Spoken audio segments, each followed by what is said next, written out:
নমস্কার বন্ধুরা, কেমন আছো তোমরা? সুচিত্রা ব্লগ থেকে বলছি।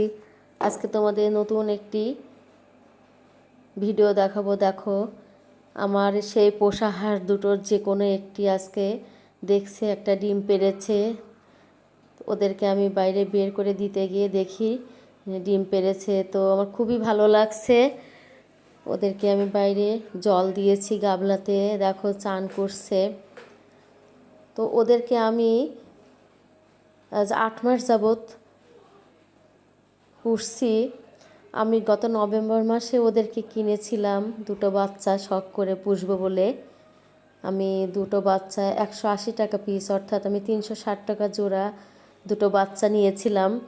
তো আজ 8টা মাস আমি ওদেরকে অনেক কষ্ট অনেক যত্নে আমি রেখেছি।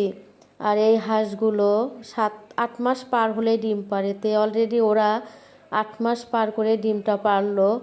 তো আমার খুবই ভালো লাগছে।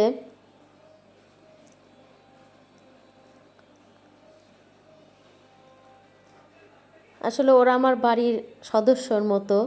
বাড়িতে যখন কেউ থাকে না, আমি ওদের সঙ্গে কথা বলি, মনে হয় ওদের ভাষা আমি বুঝতে পারি, ওদের চলাফেরা গতি কেমন আমি এগুলো খেয়াল করি।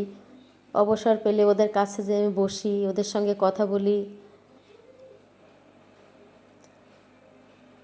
এদের চলার গতির মধ্যে একটা রাজকীয় ভাব।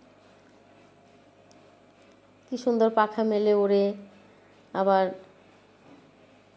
নড়াচড়াটাই অনেক সুন্দর দেখতে, চলাফেরার গতিটাই অনেক সুন্দর। দেখো চান করা হয়ে গেছে, রোদের গা শুকোচ্ছে।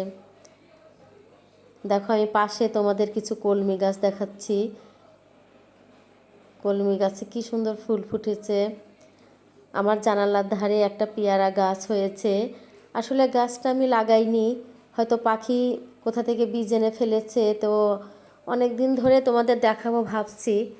তো দেখো অনেকগুলো পেয়ারা ধরেছে গাছটাতে। তো আমি আজকে হঠাৎ দেখলাম যে গাছে অনেকগুলো পেয়ারার ভিতর 2-3টা পেয়ারা পাখি খেয়েছে। তো একটা পেয়ারার কালার দেখছি বেশ লাল। তো আমার খুব ভালো লাগলো, কারণ আমি অনেক আশা করেছিলাম এরকম একটা পেয়ারা গাছ যদি হতো। পেয়ারাটা দেখে আমি ভেবেছিলাম, তো অলরেডি দেখছি সত্যি সেই পেয়ারাটাই আমার হয়েছে।